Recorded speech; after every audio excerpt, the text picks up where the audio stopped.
Bismillahirrahmanirrahim. Assalamualaikum warahmatullahi wabarakatuh.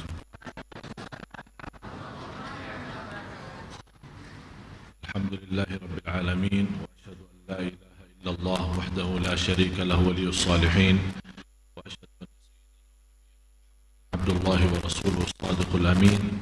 Allahumma salli wa sallim wa barik ala sayyidina Muhammad wa ala alihi wa sahbihi wa man tabi'ahum bi ihsanin ila yaumiddin. Subhanaka la ilma lana illa ma 'allamtana innaka antal alimul hakim. Maha suci Allah, saya tidak memiliki ilmu apa-apa, hanya Subhanahu wa ta'ala. Para hadirin muslimin muslimat, mukminin mukminat yang dimuliakan Allah Subhanahu wa ta'ala, mudah-mudahan majlis ilmu kita senantiasa diberkahi Allah Subhanahu wa ta'ala, dan semua belajaran kita sama-sama menjadi ilmu bermanfaat dan saksi baik bagi kita di dunia dan di akhirat. Ada sebenarnya ini permohonan 30 orang ini, Masya Allah. Tapi saya tidak sebutkan di sini, saya nanti sajalah sendiri ya. Cukup. Ya, minta bacakan Al-Fatihah, insyaallah kita nantilah khususan.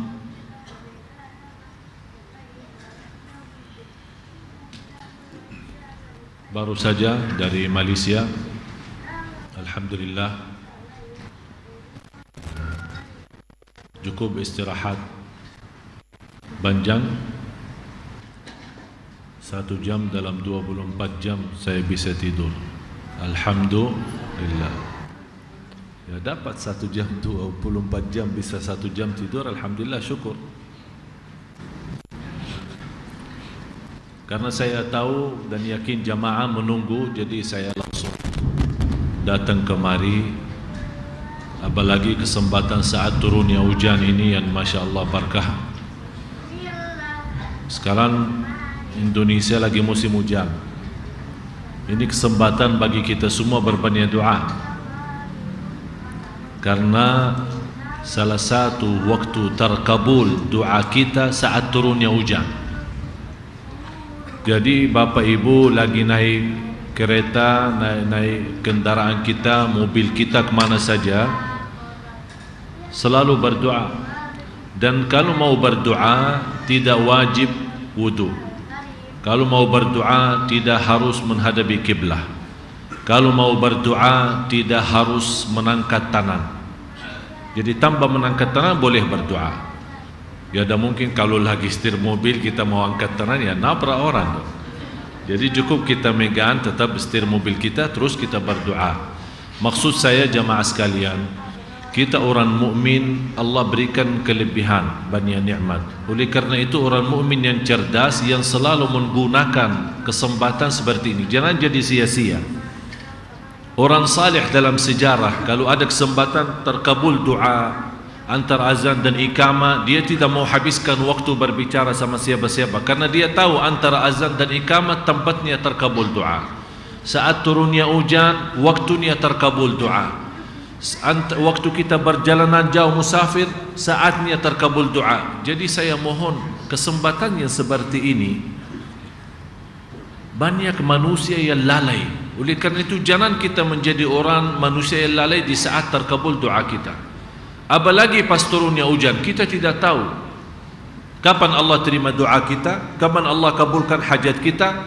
Dan saya yakin semua punya masalah. Semua punya masalah.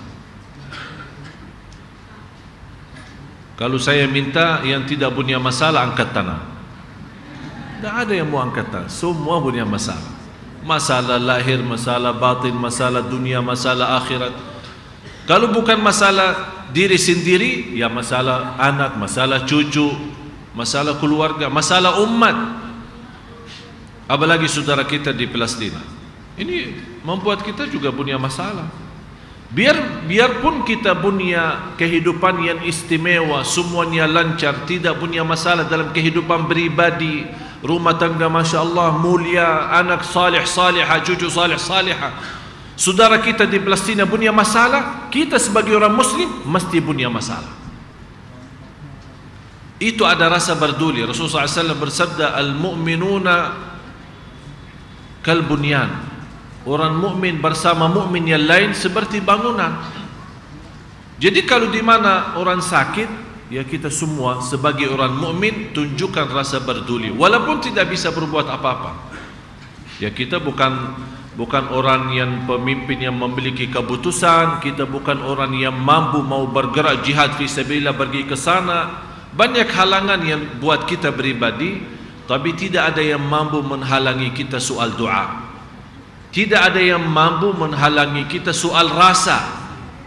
Kita ada rasa sedih, ada rasa sakit. Tak ada yang boleh menekan kita, tidak boleh rasa sakit, tidak boleh berduli. Ya kita sebagai orang mukmin mesti berduli terhadap saudara kita. Dan jamaah sekalian harus kita fahami, kondisi keadaan yang terjadi di negara Palestina tidak akan berubah selama umat Islam belum berubah. Jangan harap, biarkan jutaan umat, bukan hanya jutaan, miliaran umat semua berdoa kepada Allah, tidak akan berubah. Karena biarkan kita setiap berceramah, setiap majlis ta'lim, kita membacakan Al-Fatihah untuk saudara kita di Gaza dan di Palestina, jangan harap berubah. Biar ini usaha kita tetap mendoakan, tapi tidak akan berubah. Kenapa? Karena belum ada perubahan kondisi umat Islam semua. Kita sendiri belum ada perubahan. Kita lihat kehidupan kita sehari-hari, jauh daripada Allah. Berapa banyak umat Islam yang tidur salat subuhnya, berapa umat Islam yang tidak salat, berapa. Ini masalah. Allah tahu, melihat kondisi keadaan ini. Sepanjang sejarah saya mendapatkan pelajaran kapan Palestina kuat dan saudara Palestina tidak berani diserangi oleh Yahudi. Sepanjang sejarah saat umat Islam kuat, orang Yahudi tidak berani masuk di sana. Kapan mereka masuk? Pas umat Islam lagi pecah, saling caci maki, saling menyiasatkan, saling membedahkan. Ustaz belajar di Arab Saudi beda sama ustaz belajar di Mesir, beda sama ustaz belajar di Yaman. Akhirnya ribut-ribut antara ustaz. Akibatnya yang jadi kurban rakyat dan masyarakat. Salah satu kurban kita Masjidul Aqsa. Ini semua saya mengambil pelajaran. Apapun yang terjadi di negara Palestina, apalagi di kota Gaza, ini semua tergantung kondisi umat Islam. Umat Islam bersatu, kuat, betul-betul berduri agama, mengutamakan Allah. Allah urus Palestina, bukan kita yang urus. Begitu kita umat lemah, kembali dikuasai oleh Yahudi. Dan sepanjang sejarah sudah terbukti itu. Dan insyaAllah nanti kita akan dalam ciri-ciri dan tanda-tanda hari kiamat, kita akan masuk dalam sejarah Palestina, kemudian Yahudi. Dan mudah-mudahan kalau ada waktu, kalau kita sudah habis selesai tanda-tanda hari kiamat, kita akan khususkan waktu mempelajari sejarah Yahudi yang Allah sebutkan dalam Al-Quran, supaya kita tahu Yahudi itu siapa. Mereka ini bukan sembarangan hanya sebatas musuh, tapi mereka betul-betul merasa diri adalah pilihan Allah, dan dia yang dinamakan dirinya manusia yang sejati, manusia yang suci. Dan selain mereka selain Yahudi, mereka menganggap semua manusia sama dengan binatang, tidak ada beda. Itu prinsip orang Yahudi. Tidak dianggap ada manusia, dan dianggap manusia semua yang ada di bumi ini tidak punya hak sama sekali untuk hidup sebagai manusia. Malah binatang lebih dimuliakan oleh orang Yahudi. Dan itulah prinsip mereka, dan mereka berjuang sambil menghabiskan. Tapi sunnatullah tetap akan berjalan, aturan Allah dan sistemnya akan berjalan. Karena umat Yahudi boleh menguasai, dan sekarang kita melihat menguasai dunia Yahudi, kita akui. Tak ada yang bilang tak mungkin. Semua orang Yahudi sudah menguasai ekonomi seluruh dunia. Apapun proyek dan perusahaan besar dikuasai oleh Yahudi. Media orang Yahudi, termasuk TV berita orang Yahudi. Yang kita dengar sekarang apa namanya, Al Jazeera, orang Yahudi juga yang dikuasai orang. Antum fikir apa? Jadi apa yang berita mereka mau masuk, yang tidak mau tidak masuk. Bahkan Indonesia pun dari sisi media tidak selamat dari kekuasaan Yahudi. Itu sunnatullah, karena kelemahan umat Islam masuk. Tapi nanti ada satu saat yang menjadi salah satu ciri hari kiamat, akan terjadi perang besar antara umat Islam sama Yahudi. Dan umat Islam akan mampu menghabiskan semua Yahudi yang ada di bumi. Tapi sebelum terjadi perang itu, pasti ada proses awal. Apa proses awal? Umat Islam kembali ramai masjid, umat Islam kembali muliakan agama, umat Islam kembali bersatu. Disitulah mulai sama lama-lama, akhirnya mereka umat Islam kembali menguasai dunia sebagaimana di zaman Rasul dan sahabat. Itu insyaAllah nanti menjadi ciri. Jadi mohon insyaAllah semakin depan akan banyak ya, istilahnya apa ya, seru ya. Jadi semakin depan ya, banyak belajaran yang akan kita dapatkan.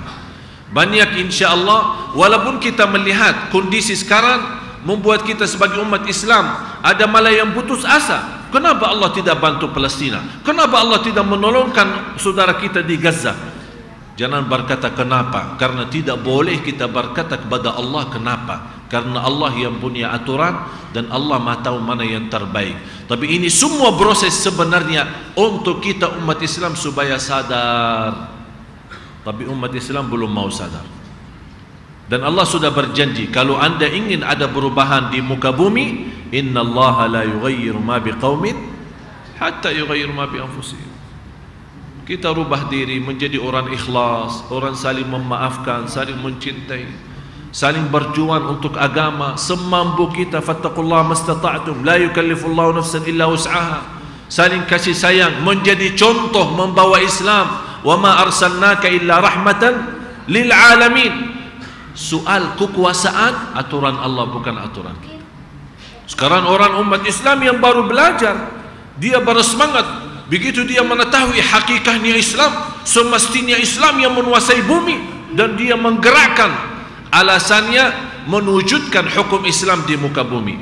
Itu bukan tugas kita. Malah ulama berkata, jadikan Islam, wujudkan Islam dalam hatimu, akan Allah letakkan hukum Islam di bumi.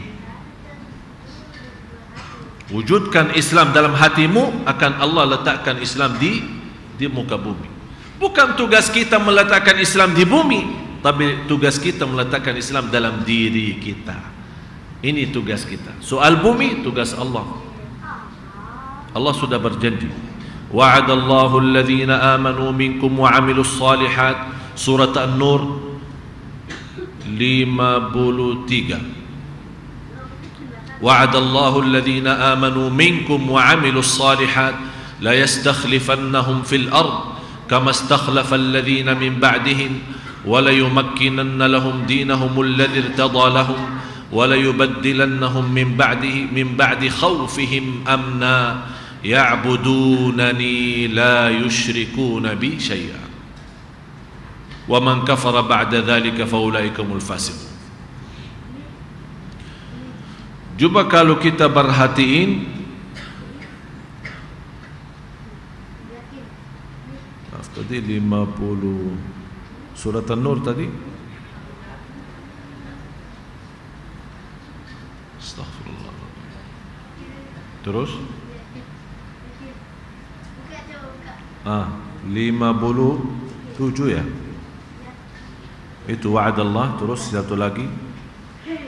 Tolong Ustaz Farouk bacain terjemahannya.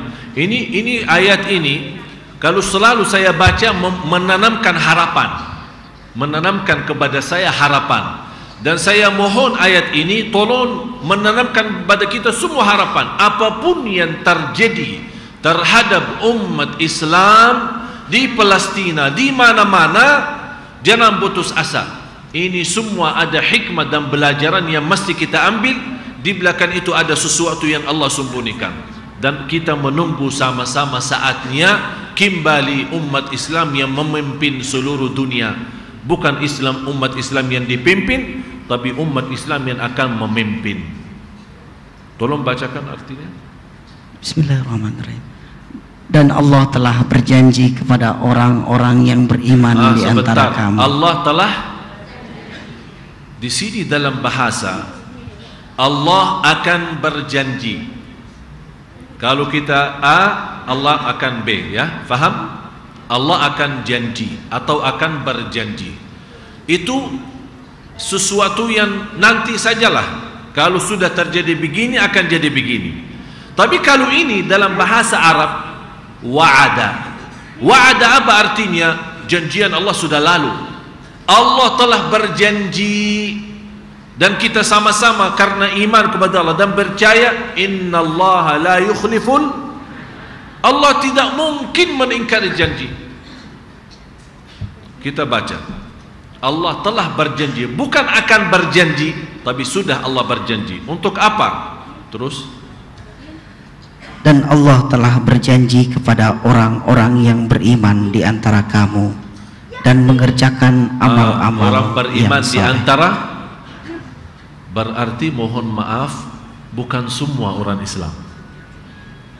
Allah di sini telah berjanji kepada orang-orang yang beriman di antara. Ini kata di antara kamu, berarti bukan kita semua, tapi sebagian dari kita yang Allah tahu keikhlasan kita, perjuangan kita, ada rasa berduli, ada rasa sakit, ada rasa cinta Islam, ada rasa membela Islam sampai mati. Inilah yang dipilih menjadi antara kita sekelompok mukmin yang sebenar-benar iman. Allah berikan perjanjian itu. Mudah-mudahan kita termasuk yang dimaksud di ayat ini. Itulah yang saya harapkan. Semua harus ada rasa berduli, ada rasa, biarpun tidak bisa memberikan apa, tidak boleh berkata saya tidak bisa apa-apa. Selama Anda masih punya rasa, berarti Anda bisa merasakan sedih dan sakit. Selama Anda masih bisa angkat tangan malam hari mendoakan umat Islam, berarti Anda harus berduli dan mengikuti berjuang walaupun sebatas doa. Terus, dan yang mengerjakan amal-amal yang soleh, bahwa dia sungguh-sungguh akan menjadikan mereka berkuasa di bumi. Siapa mereka yang akan berkuasa di bumi? Allah janji. Itulah karena di sini Allah yang berfirman, Allah yang di sini yang menyebutkan ayat ini. Jadi saya sangat tenang apapun yang terjadi di negeri Palestina, bukan membuat saya sedih, malah justru membuat saya sangat punya harapan tinggi, karena semakin susah saudara kita, semakin bertolongan Allah dekat. Tidak mungkin kezaliman menjadi banjang, menjadi malam terus. Pasti ada satu saat terbit matahari adil, terbit matahari kekuasaan umat Islam kembali ke bumi. Dan itu sunnatullah. Mulai dunia zaman Rasul menguasai dunia umat Islam, karena kelemahan umat Islam diambil oleh musuh Islam. Kembali lagi sebentar waktu Salahuddin Al-Ayyubi menguasai lagi, kembalikan Masjidul Aqsa dan Palestina. Kemudian kembali umat Islam menjauh dari Islam, diambil lagi. Dan insyaAllah nanti ada satu masa, ada satu saat umat Islam akan kembali sadar dan bersatu lagi. Allah berikan kekuasaan sebagaimana telah diberikan kekuasaan kepada Rasul dan sahabat. Terus, sebagaimana dia telah menjadikan orang-orang yang sebelum mereka berkuasa. Sebelum mereka, maksudnya sebelum orang beriman. Siapa mereka maksud? Ya Rasul, sahabat kan sudah berkuasa kan?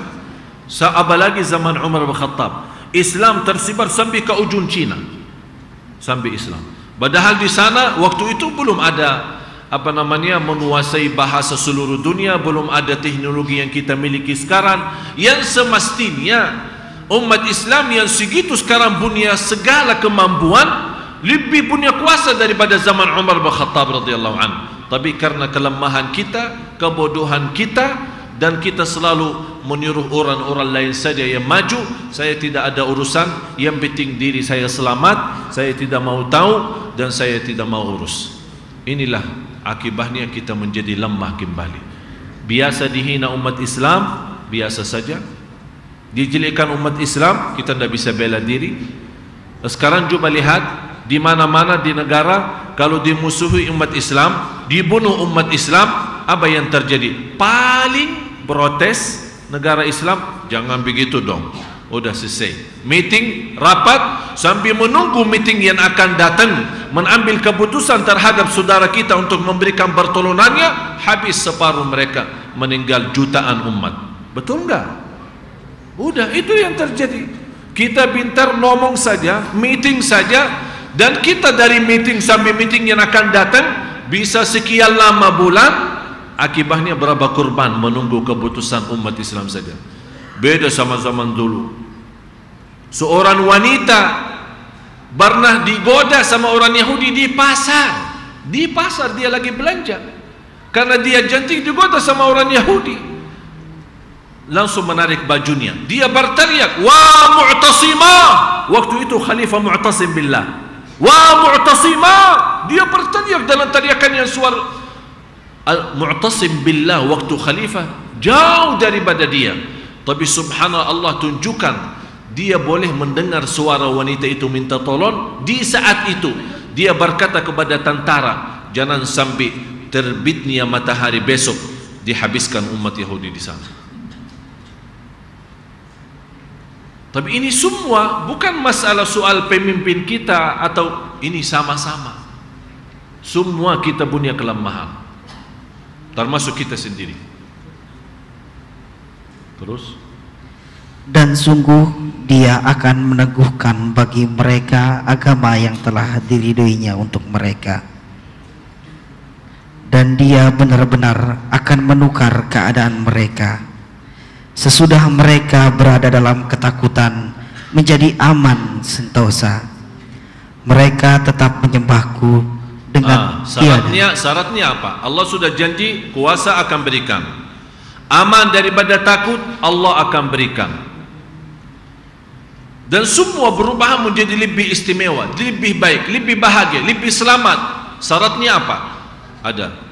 Yang pertama, mereka tetap menyembahku dengan tiada mempersekutukan sesuatu apapun dengan aku. Karena ini yang pertama, soal ibadah kepada Allah, tauhid kepada Allah, jauh daripada syirik. Ini yang dihancurkan oleh umat, tidak diperhatikan oleh umat. Malah orang banyak umat Islam tapi menyembah selain Allah, percaya kepada selain Allah, dan dia selalu mencari, bukan berserah diri kepada Allah, malah dia berserah diri kepada dukun dan yang lain-lain. Akibatnya apa yang terjadi? Inilah hilang kekuasaan kita. Berarti perbuatan tangan kita, bukan Allah meningkari janji. Allah tetap masih memegang janjinya. Tapi kita kalau mau mendapatkan janjian Allah, jagalah tauhid, jangan berbuat syirik. Ini yang pertama. Terus yang kedua, dan barang siapa yang tetap kafir sesudah janji itu, maka mereka itulah orang-orang yang fasik. Ya terserah, kalau memang anda tidak percaya soal janji Allah dan masih berkufur kepada Allah, yang siapa yang fasik dan siapa yang rugi? Ya kita. Terus yang kedua, dan dirikanlah sembahyang, tunaikanlah zakat, dan taatlah kepada Rasul supaya kamu diberi rahmat. Jadi tauhid, jauh dari syirik. Yang ketiga, mendirikan salat, bayar zakat. Ini zakat masalah. Berapa orang kaya di Indonesia, kalau sungguh semuanya keluarkan zakat sesuai aturan Islam, dijamin tidak ada orang miskin di Indonesia. Malah saya dengan perkiraan hitungan saya, yang saya kenal saja, ya saya tidak tahu semua, tapi yang saya hitungkan, yang saya kenal saja, bukan hanya zakat mereka mampu menghabiskan soal kemiskinan di Indonesia, malah di seluruh dunia Islam. Hanya Indonesia. Ini belum kita bicara negara Arab, belum kita bicara negara-negara yang lain. Hanya Indonesia keluar zakat dengan benar. Tidak ada orang miskin di dunia Islam. Bukan hanya di Indonesia, di seluruh dunia Islam. Dari ujung Pakistan sampai ke ujung Afrika. Tapi itulah kelemahan kita. Bertaat kepada Rasulullah, la'allakum, kalau memang ingin mendapatkan rahmat daripada Allah Subhanahu wa taala. Terus, janganlah kamu kira bahwa orang-orang yang kafir itu dapat melemahkan Allah dari mengazab mereka di bumi ini. bagi Allah Subhanahu wa taala mampu. Kun fayakun, habis orang kafir semua yang ada di bumi. Jangan anda berkira Allah tidak mampu dan Allah tidak mau atau tidak bisa mengazabkan mereka dan menghancurkan. Jangan sampai anda berkira seperti itu. Tapi ini Allah masih kembalikan kepada kita. Allah kembalikan kepada kita. Kalau soal kuasaan Allah, Allah bisa. Kun fayakun, habis semua orang kafir yang ada di muka bumi. Karena Allah tidak senang kufur. Dan nanti di salah satu tanda hari kiamat akan datang satu zaman tidak ada di muka bumi yang berkufur. Semua 100% di seluruh muka bumi bersaksi kalimat syahadat. Itu sunnatullah akan kembali.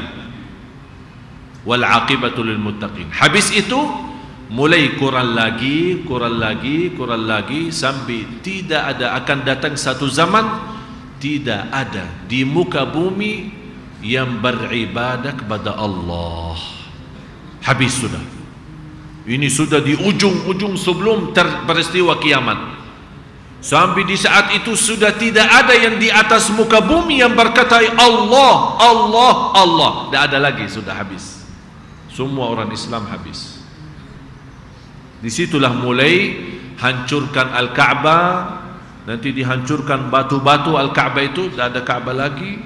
Masjid Nabawi Madinah yang segitu megah dan mewah akan menjadi sepi, yang tempati hanya anjing-anjing dan binatang. Ini semua akan sudah di ujung-ujung, na'udzubillah. Yang kata Rasulullah, la taqumu as-sa'a illa ala syiraril khalq. Tidak akan terjadi hari kiamat kecuali atas orang yang sejelek-jelek manusia. Sudah tidak ada lagi orang baik. Itu sudah beristiwa hari kiamat di saat itu. Baru tiupan yang insyaallah kita nanti akan bahas. Tapi mohon ayat ini tolong simpan. Surat An-Nur dari ayat 55 sampai ayat 57. Tolong, inilah yang membaharui harapan kita. Jangan putus asa, semuanya akan kembali baik. Tapi sebelum itu kembali baik, harus kita bunya juga tanam di situ. Harus kita semua bunya tanam di situ. Bunya sesuatu di situ untuk umat Islam dan umat Nabi Muhammad sallallahu alaihi wasallam. Gara-gara Palestina kita keluar dari tema kita. Tapi insyaallah bermanfaat ya. Karena memang sebenarnya tidak keluar secara total ya, tapi masihlah berputar ya, tawaf. Tawaf karena kita juga membahas sebenarnya yang terkait dengan tema kita, ciri-ciri hari kiamat, termasuk apa yang terjadi di saudara kita. Tapi subhanallah, saya tidak heran di Gaza itu setiap tahun melahirkan 15.000 penghafal Al-Quran. Dan masih ingat saya cerita beberapa tahun lalu waktu serang besar terhadap Gaza kan, yang korban itu kalau tidak salah sudah melebihi 2.400 lebih korban yang habis serang. Tapi subhanallah begitu habisnya perang, Allah subhanahu wa ta'ala memberikan kepada ibu-ibu yang di kota Gaza, tidak lama dari habis perang itu melahirkan 15.000. Jadi kurban 2.000 sekian melahirkan, astagfirullah mohon maaf, melahirkan 5.000 anak. dan dikenal di bangsa Arab, dikenal orang Palestina bagian kalau kita bicara Asyam, negara Asyam itu termasuk Jordan, Syria, Lebanon, kemudian Palestina, itu semua namanya Asyam. Tapi lebih banyak antara Syria, Jordan sama Palestina. Terutama Palestina, dikenal wanita di sana kalau melahirkan, masya Allah. Ya paling kalau kita bicara standar, ya, bicara standar, seorang ibu di Palestina melahirkan 15. Itu apa? Standar ya. Ini berapa anaknya? 15. Ini standar. Ini belum kita bicara soal kembar. Itu paling banyak kembar itu di sana. Terakhir ada berita di Palestina 8 kembar. 8. Ini yang membuat orang Israel itu tidak ada habisnya. Biarpun sampai hari kiamat diserangi, insya Allah dah habis. Oleh karena itu orang Yahudi itu heran. Sekarang mereka mulai memiliki cara meracuni makanan dan minuman supaya ini ibu tak boleh melahirkan lagi, tapi tetap melahirkan. Dan di luar itu, subhanallah, kelebihan keturunan, di luar itu 15.000 di kota Gaza berhafal Al-Quran. Saya bilang Indonesia juga bisa melahirkan anak yang segitu banyak menghafal Al-Quran, tapi dengan satu syarat, mesti diserangi dulu. Kalau diserangi ada perang semacam yang terjadi di Gaza, baru semangat di sini mau hafal Al-Quran. Janganlah ya. Kenapa? Ya kalau mau hafal Al-Quran ya ada apa-apa sih. Yang penting hafal kan. Itulah kelebihan yang Allah berikan kepada saudara kita. Oleh karena itu kita tetap doakan. Tetap kita doakan. Saya melewati sedikit dalam soal yang kita bahas terakhir, wanita yang telanjang tapi atau berpakaian tapi telanjang, karena di dalam hadis disebut sifat wanita yang Rasul SAW sendiri bersabda, mereka dari ahli nar. Tolong bacakan. Dari Abu Hurairah radhiyallahu anhu, beliau berkata bahwa Rasulullah sallallahu alaihi wasallam bersabda, ada 2 golongan dari penduduk neraka yang belum pernah aku lihat. Golongan yang pertama, suatu kaum yang memiliki cambuk seperti ekor sapi untuk memukul manusia. Ini yang dimaksud polisi. Yang dimaksud polisi mempunyai cambuk yang menzalimi rakyat. Dan ada salah satu ciri sendiri, kebanyakan polisi di akhir zaman yang mendukung pemerintah yang zalim. Menurut saya, alhamdulillah hal itu tidak ada di Indonesia, tapi ada banyak di negara yang lain. Semacam Amerika Selatan, kemudian baru kemarin Burma, Myanmar, ya, India apalagi. Jadi mereka punya tentara khusus disebarkan di negeri itu untuk hanya memukul rakyat. Itulah yang dinamakan Rasulullah memiliki cambuk untuk memukul rakyat, supaya tidak membuat demo atau protes terhadap pemerintah yang zalim. Dan kita lihat dalam sejarah, banyak kan sekarang mulai menguasai negara itu karena perang saja. Rakyat tidak punya senjata, tidak bisa membela diri, akhirnya diserangi oleh tentara yang semacam itu yang digambarkan oleh Rasulullah SAW. Dan Rasulullah SAW bersabda, yang saya tidak pernah melihat, maksudnya tidak ada di zaman Rasul seperti itu, tapi akan datang nanti. Sudah muazzan? Terus yang kedua, kelompok yang Rasul tidak pernah melihat. Golongan yang kedua, para wanita yang berpakaian tapi telanjang, berlegok-legok, kepala mereka seperti punuk unta yang miring, Wanita seperti itu tidak akan masuk surga dan tidak akan mencium baunya, walaupun baunya tercium selama perjalanan sekian dan sekian. Hadis riwayat Muslim. Mudah-mudahan kaum wanita umat Islam diselamatkan oleh Allah SWT. Ini memang hadis ini luar biasa. Hadis yang diriwayatkan Imam Muslim. Mudah-mudahan kita saja mendoakan supaya kaum wanita diselamatkan oleh Allah SWT.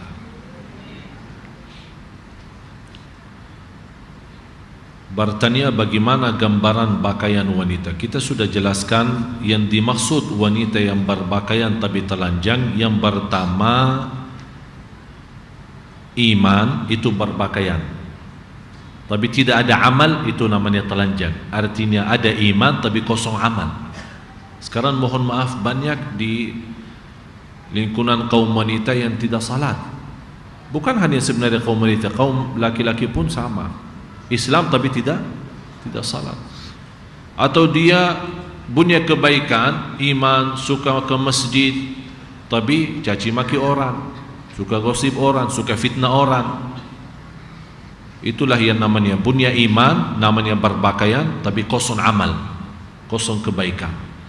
Yang dimaksud juga wanita yang berpakaian tapi telanjang adalah berpakaian tapi untuk pakaiannya itu menggambarkan badannya, ya, tipis atau kelihatan badannya tidak ketat, termasuk juga berpakaian ketat.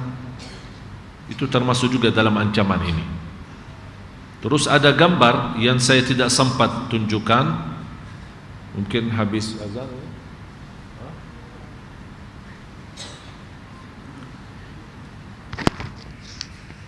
Azan ya.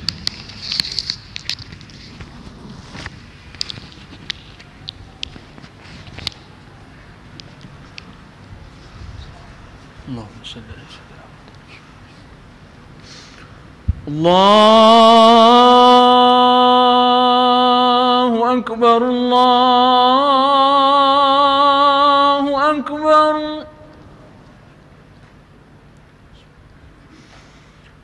Allahu akbar,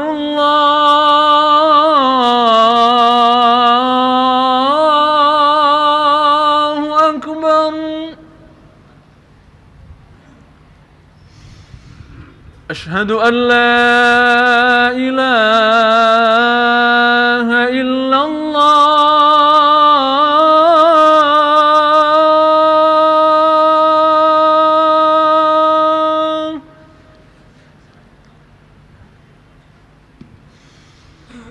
Ashhadu an la ilaha illallah.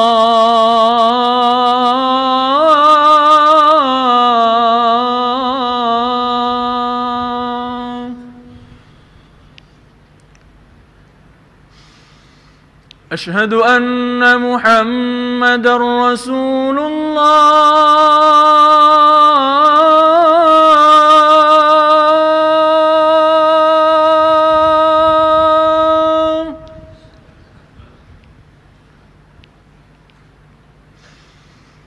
Ashhadu anna Muhammadar Rasulullah.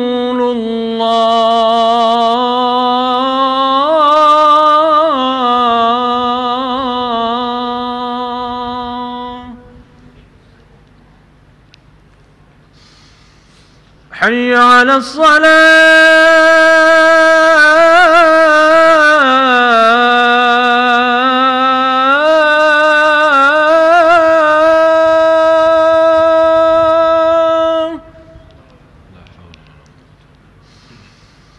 Hayya 'ala as-salah.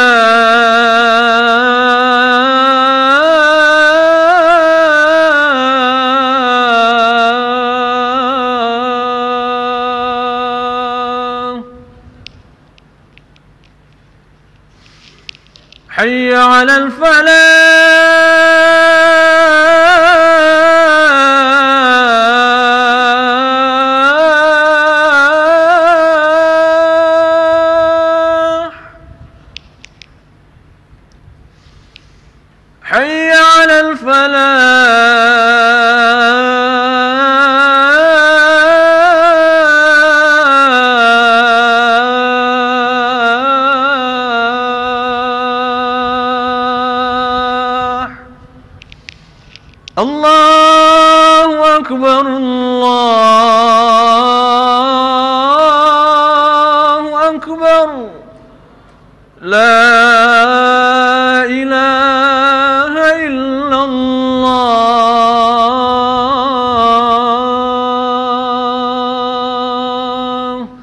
لا إله إلا الله محمد رسول الله صلى الله عليه وسلم.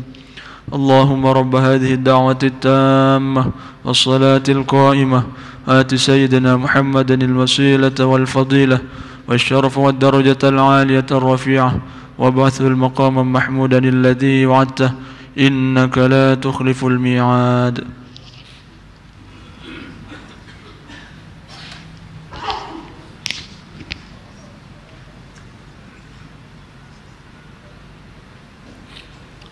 Bismillah, alhamdulillah, Allahumma salli ala Sayyidina Muhammad wa ala ali Sayyidina Muhammad. Turun gambar.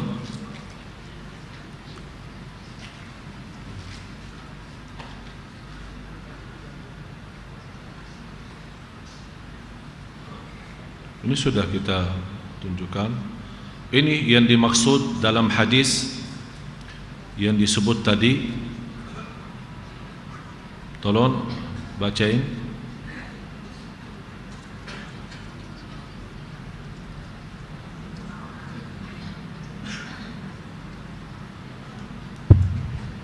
Kepala mereka seperti punuk unta yang miring. Wanita seperti itu tidak akan masuk surga. Jadi tolong ini yang di belakang tidak perlu terlalu ini ya. Tolong jaga ya. Sudah jelas gambarnya? Ya, tolong coba periksa kepala ke belakang.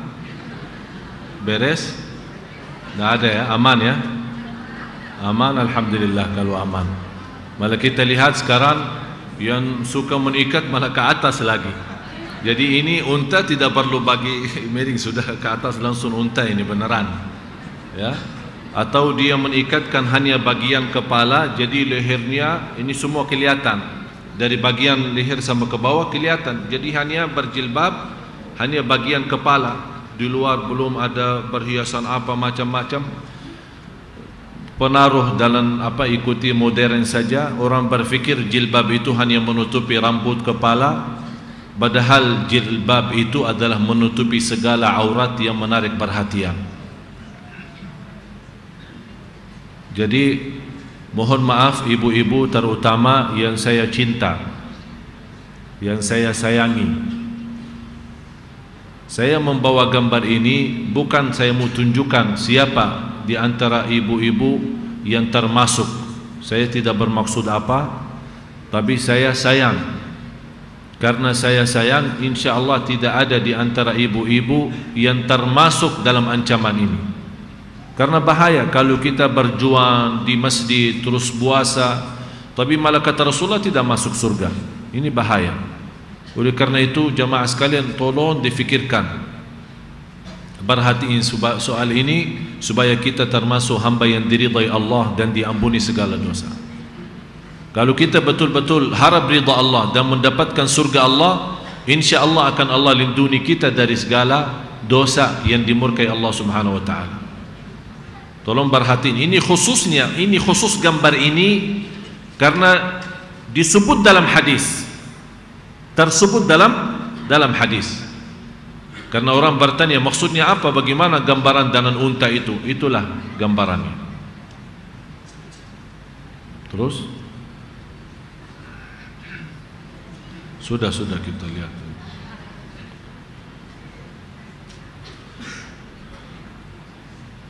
Saya sebenarnya tidak perlu tunjukkan kepada jamaah sekalian pakaian yang terbaik. Saya yakin ibu-ibu tahu dirilah, tahu mana yang terbaik, yang kira-kira meridai Allah Subhanahu wa taala, menjauh dari kemurkaan. Jadi orang pun kalau lihat menghormati sebagai ibu, sebagai kaum wanita, karena Islam juga menanjurkan kita kaum laki-laki membanggakan dan memuliakan kaum wanita. Tapi mohon maaf sebagian, tapi insya Allah bukan sebagian besar, sebagian kecil. Dan saya selalu mendoakan walaupun sebagian kecil belum tahu diri sebagai wanita yang terhormat, mudah-mudahan kita selalu mendoakan, ya Allah bukakanlah hati wanita yang belum tahu diri, bukakanlah hati wanita yang belum tahu. Kita doakan hidayah, karena wanita itu di antara wanita termasuk ibu kita sendiri, termasuk istri kita, termasuk adik kita yang perempuan, saudara kita yang perempuan. Oleh karena itu mohon terutama bapak-bapak kalau melihat wanita seperti itu jangan langsung menghukumkan dia masuk neraka atau menjelikan apa atau tidak. Kalau mau nasihati, nasihatin tapi tambah menyakiti hati. Nasihatin dan mendoakan. Ini persoalan banyak para da'i suka menasihati orang tapi dia lupa mendoakan. Karena menasihati baru satu hidayah. Menasihati orang itu baru satu hidayah. Namanya hidayah irsyad. Namanya hidayah irsyad. Tapi kalau hidayah taufik itu tugas siapa? Dari siapa? Dari Allah. Jadi saat kita beritahu namanya hidayah irsyad, itu tugas kita, nasihatin bil hikmah, lemah lembut, kasih sayang. Begitu dia sudah kita beritahu dan nasihat baik, kita angkat tangan, ya Allah bukalah hatinya. Karena hidayah irsyad sudah dari kita, tinggal hidayah taufik dari Allah. Ihdinas siratal mustaqim. Dan begitu cara Nabi kita Nabi Muhammad SAW.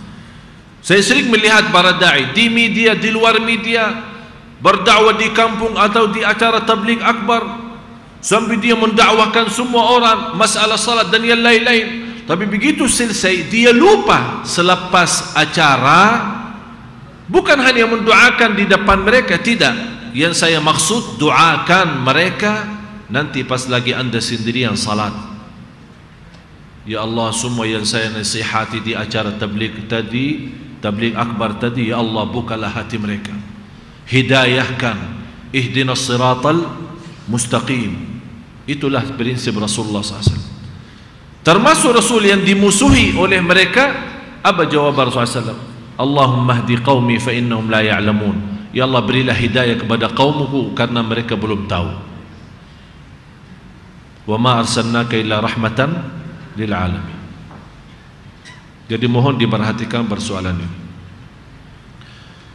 Terus yang ke-12 saya akhiri satu ini. Nanti kita akan lanjut yang seterusnya banyak sebenarnya bahasan yang sudah kita hadapi sekarang. Soal riba, soal kebodohan agama kita, pengertian agama. Kemudian soal perzinahan, na'udzubillah, dan yang lain-lain insyaAllah akan menjadi bahasan kita di pertemuan yang akan datang. Salah satu ciri yang sudah lalu adalah akan kita atau umat Islam sudah berperang dengan Ajam. Ajam yang dimaksud bukan Arab. Ajam yang dimaksud bukan Arab, karena jenis manusia dua, ada Arab, ada Ajam. Yang dimaksud Ajam adalah yang bukan Arab. Dan Nabi Muhammad sallallahu alaihi wasallam diutuskan menjadi nabi al-Arab wal Ajam. Kalau kita baca, Bapak Ibu kalau ingat pas kita lagi baca maulid atau salawat, kan di antara yang kita baca, Nabi kita menjadi nabi ilal ujmi wal arabi, kepada Ajam dan Arab. Yang dimaksud Ajam yang kaum-kaum non Arab. Dan Nabi Muhammad SAW diutuskan menjadi nabi untuk seluruh manusia, bangsa apa, dari mana, tidak dibedakan. Semua dakwah Nabi Muhammad SAW beda sama nabi-nabi yang sebelumnya. Kalau nabi yang sebelumnya Allah utuskan mereka kepada kaum tertentu. Nabi Isa punya kaum tertentu atau suku tertentu, Nabi Musa macam itu dah. Nabi Musa alaihissalam kepada Bani Israel yang sekarang Yahudi. Dan saya selalu berkata, saya tidak senang memanggil mereka Israel, karena mereka memang bangga dipanggil Israel karena nama kakeknya mereka adalah Nabi Yaqub alaihissalam. Nabi Yaqub bernama Israel. Malah kewajiban kita memanggil mereka Yahudi, karena kata Yahudi di dalam Al-Quran selalu terbawa kata Yahudi dengan kata yang negatif, artinya kata yang tidak disukai oleh mereka sendiri. Tapi kalau Israel malah mereka bangga. Oleh karena itu selalu kita jangan lupa Yahudi. atau istilah lain sahaina. Sahaina maksudnya ya kejahatan orang Yahudi, menjahat dari antara orang Yahudi. Tolong bacakan artinya dan kita tutupi. Dari Abu Hurairah radhiyallahu anhu bahwa Rasulullah sallallahu alaihi wasallam bersabda, tidak akan terjadi hari kiamat sampai kalian memerangi bangsa Huz dan bangsa Karman dari kalangan Azam, bermuka merah, berhidung-hidung pesek, bermata sipit, wajah-wajah mereka bagaikan tameng yang dilapisi kulit, dan sendal-sendal mereka terbuat dari bulu. Hadis riwayat Imam Bukhari. Ini sebenarnya perang ini sudah terjadi di tahun 600-an 700-an Hijriyah. Berarti kurang lebih daripada 800 tahun lalu. Tapi yang menarik saya sambil coba bayangkan hadis ini, sambil Rasulullah gambarkan sambil muka mereka berwajah merah, sambil hidungnya, matanya, sambil sejauh itu Rasul gambarkan. Ini membuktikan apa? Kebenaran Nabi kita Nabi Muhammad SAW. Padahal beliau menceritakan sebelum peristiwa ini 600, sebelum terjadi 600 tahun sebelum peristiwa ini terjadi. Berarti kalau Nabi kita menceritakan sesuatu yang belum terjadi 600 tahun kemudian baru terjadi, bukan berarti Rasul tahu ilmu gaib. Jangan salah faham. Rasul tidak tahu ilmu gaib, karena ilmu gaib hak Allah sendiri. Yang tahu soal turun hujan Allah, hari kiamat Allah, saatnya meninggal Allah, orang masuk surga dan masuk neraka Allah, dan termasuk juga adalah di mana tempat kita meninggal. Kalau masih ingat surat Luqman, di akhir surat Luqman, ya ayuhan nas ittaqu rabbakum wakhshaw yawman la yajzi walidun an waladihi wa la mauludun huwa jazin an walidihi shay'a inna wa'dallahi haqq fala taghurrannakumul hayatud dunya wa la yaghurrannakum billahil gharur innallaha 'indahu 'ilmus sa'ah wa yunazzilul ghaith wa ya'lamu ma fil arham wa ma tadri nafsum madza taksibu ghada wa ma tadri nafsum bi ayyi ardin tamut innallaha 'alimun khabir. Ini 5 ilmu yang tidak boleh selain Allah tahu. 5 ilmu itu. Surah Luqman 31 surah 31. Dah bawa kacamata ya? Surah 31 bukan 33 bos. Ini ayat 33 sampai akhir, atau terakhir aja ambil 34. Tolong simpan ya. Surah Luqman surah 31 ayat 34. Tolong bacain terjemahannya Ustaz Faruq. Innallaha 'indahu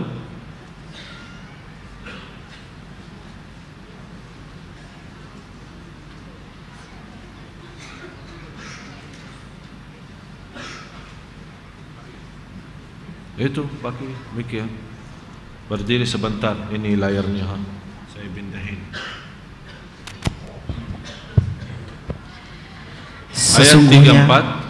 Sesungguhnya Allah, hanya pada sisinya sajalah pengetahuan tentang hari kiamat, dan dialah. Ini ada ilmu, ada 5 ilmu, ada 5 ilmu. 5 ilmu ini tidak boleh selain Allah tahu. Malaikat, Nabi, Rasul tidak ada yang tahu, hanya Allah saja. Pengetahuan tentang hari kiamat, dan ini 1. Dan dialah yang menurunkan hujan. 2. Dan mengetahui apa yang ada dalam rahim. Yang 3. Dan tiada seorang pun yang dapat mengetahui dengan pasti apa yang akan diusahakannya esok, dan tiada seorang pun yang dapat mengetahui di bumi mana dia akan mati. Ya, kita tidak tahu. Sesungguhnya, sesungguhnya Allah Maha Mengetahui lagi Maha Mengenal. Orang Indonesia bisa saja meninggal di Madinah. Orang yang tidak pernah pergi ke tanah suci, tapi dia punya cita-cita meninggal di sana. Tiba-tiba Allah memberikan kemudahan datang. Begitu tiba di sana belum haji umrah, meninggal dunia. Orang-orang yang ingin meninggal di Madinah dan dia pun duduk Madinah, bisa saja meninggal di Indonesia. Ya seperti saya. Ya, wallahu alam, kita tidak tahu. Walaupun sampai sekarang, walaupun saya sudah menetap di sini, sudah tinggal di sini, warga negara di sini, tapi saya tetap masih punya keinginan yang mudah-mudahan Allah wujudkan cita-cita saya meninggal di kota Madinah. Kenapa saya milih meninggal di kota Madinah? Karena ini khas. Tidak termasuk Makkah, hanya Madinah. Barang siapa yang meninggal di kota Madinah, akan aku memberikan syafaat dan saksi. Mendapat syafaat Nabi dan saksi Nabi. Kata ulama, apa beda saksi sama syafaat? Syafaat bagi orang yang meninggal di Madinah tapi dia ahli dosa. Dia ahli dosa. Artinya dia suka ada maksiat, ada dosa besar, ada dosa kecil, tapi meninggal di Madinah. Rasul berikan syafaat supaya Allah ampuni dosanya. Ini khusus untuk ahli Madinah. Tapi yang jadi saksi bagi siapa? Bagi orang salih, ahli tauhid, yang mereka tidak pernah berbuat syirik kepada Allah. Rasul juga jadi saksi bagi mereka. Ya Allah, ini orang meninggal di Madinah, saya saksi dia ahli tauhid, Allah ampuni dan masukkan surga. Itulah cita-cita saya, alasannya mau meninggal. Dan semestinya anda semua punya keinginan yang sama. Biarpun anda orang sini, biarpun bagaimana tidak pernah terbayang bisa ke Madinah, seperti Umar bin Al-Khattab radhiyallahu anhu pernah berdoa, ya Allah, mautan syahadatan fi sabilik wa mitatan fi baladi rasulik. Dia minta dua. Itu selalu doanya beliau. Ya Allah, aku minta mati syahid. Saya minta mati syahid. Yang kedua, saya minta mati di Madinah. Ada sahabat yang lain, oh enak-enak Umar bin Khattab kok mau mati syahid dan di Madinah. Padahal perang-perang itu waktu di zaman beliau tidak ada di Madinah. Semuanya jauh-jauh di ujung batasan Cina sama di mana-mana, Farisia, Syria dan di sana terus. Kalau mau mati syahid ya harus ke sana ikut perang. Dia bilang bukan urusan saya, itu doa saya, ya urusan Allah. Bagaimana bisa terwujud mati syahid dan tetap di kota Madinah? Subhanallah, karena dia jujur doanya, ikhlas dalam permohonannya, Allah kabulkan. Memang ternyata mati syahid, padahal bukan perang. Di Madinah kok bisa mati syahid? Ya pas dia lagi salat subuh dibunuh sama Abu Lu'lu' al-Majusi. Itu kan syahid. Dia lagi salat, kemudian dikuburkan di kota Madinah sesuai keinginannya beliau. Oleh karena itu, kalau anda merasa soal mati syahid terlalu jauh, boleh saja cukuplah kita bilang, ya Allah, saya ingin mati di kota Madinah supaya dapat syafaat Nabi Muhammad SAW. Yang terakhir, untuk mengingatkan jamaah sekalian, mulai besok hari Kamis itu jatuhnya tanggal 8. Ini selalu saya beberapa hari yang lalu terima banyak BB. Ini salah satu, sebelum saya lupa, ada seorang ibu kecelakaan, mohon minta didoakan, kecelakaan motor, minta didoakan semoga Allah SWT. Ibu Lesmini atau Lasmini Yusuf, semoga disembuhkan Allah Subhanahu wa taala. dan semua yang sakit disembuhkan Allah, diampuni segala dosa, diberikan segala kemudahan dan senantiasa mendapatkan keselamatan, kebahagiaan dunia akhirat. Amin ya rabbal alamin. Al-Fatihah.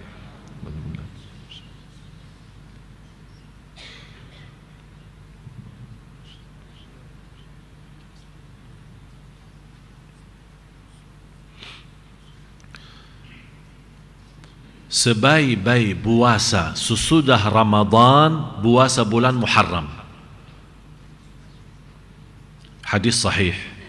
Sebaik-baik puasa sesudah Ramadan, puasa bulan Muharram. Boleh puasa bulan Muharram sepenuhnya boleh. Malah ada satu riwayat yang paling banyak Rasulullah puasa selain Ramadan, Sya'ban sama Muharram. Tapi kalau anda merasa tidak mampu, paling tidak jagalah Isnin Kamis selama bulan Muharram.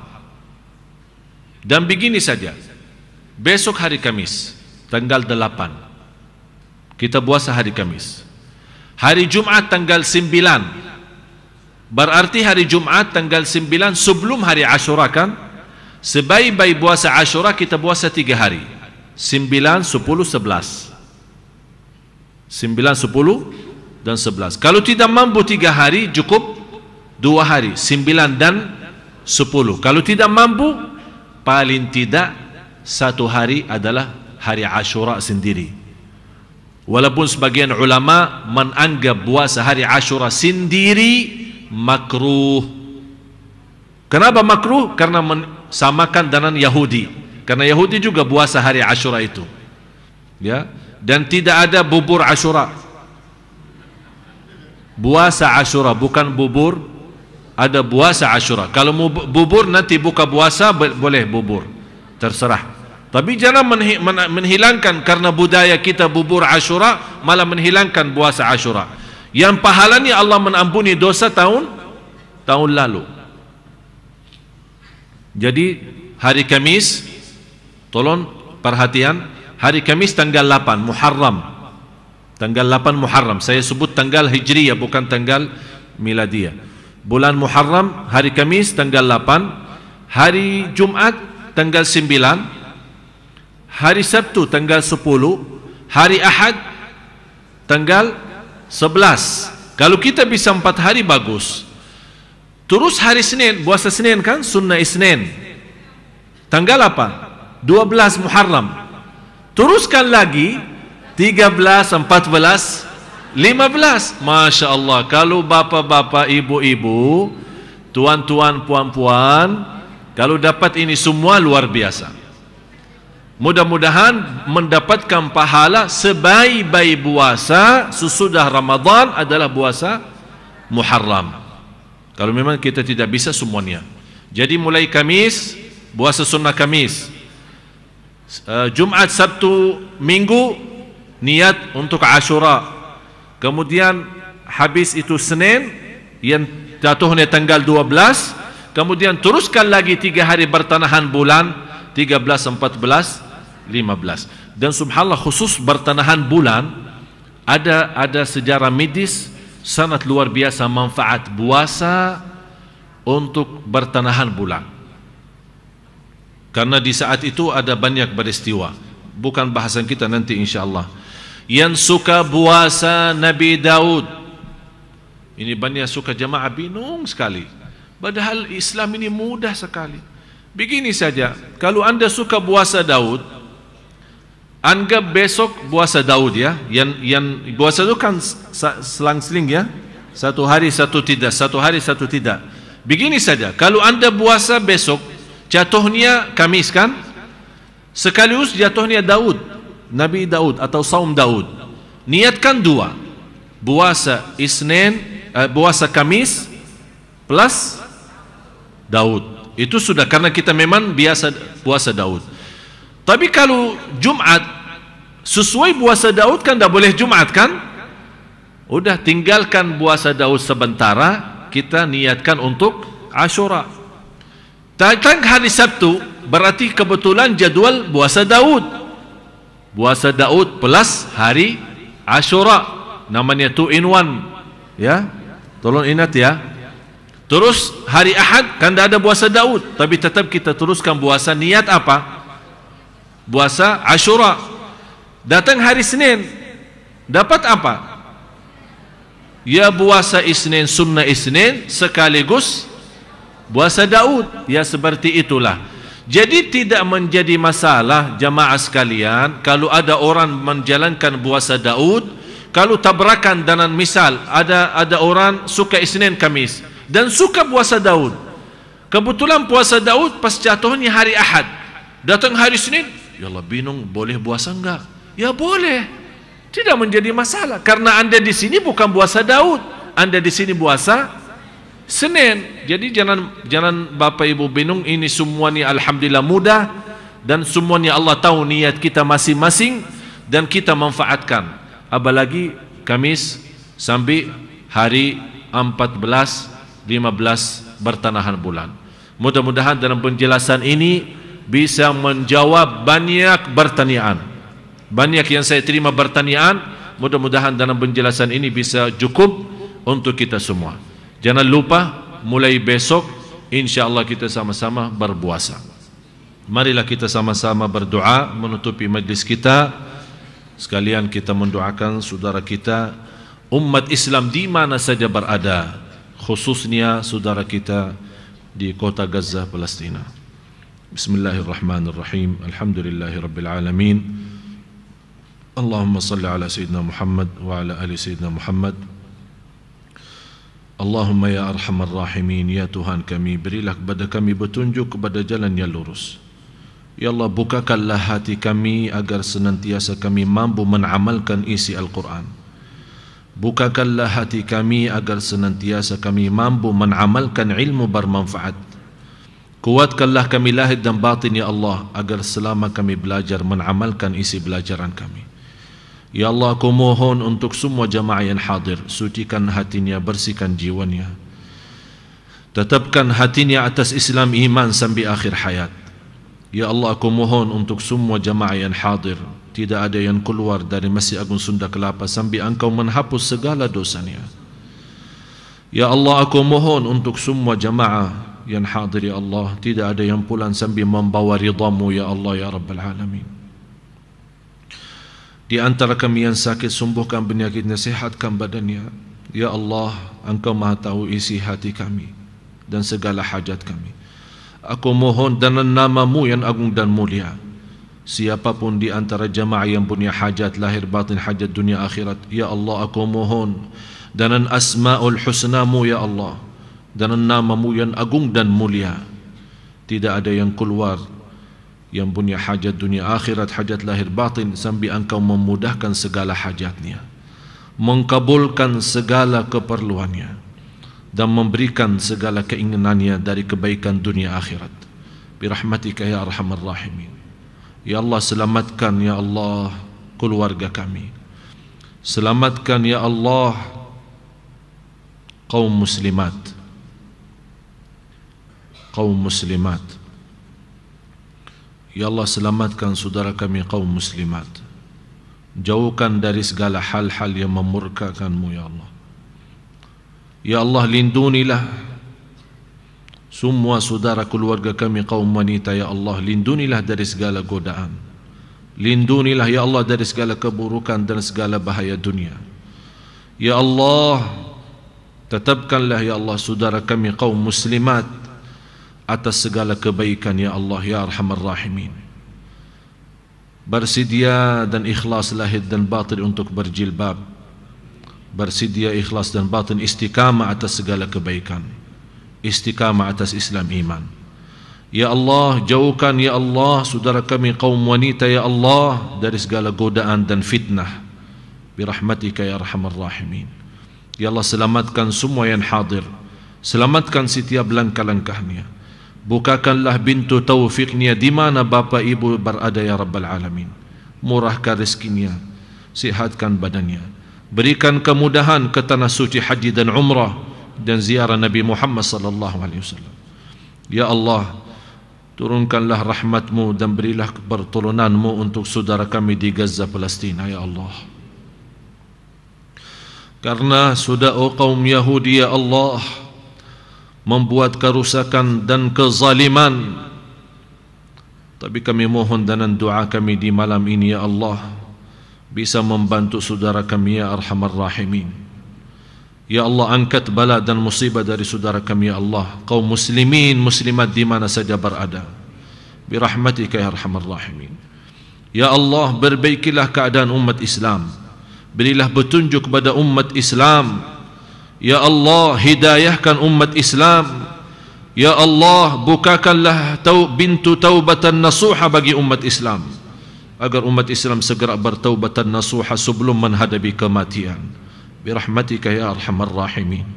Rabbana ighfir lana wa li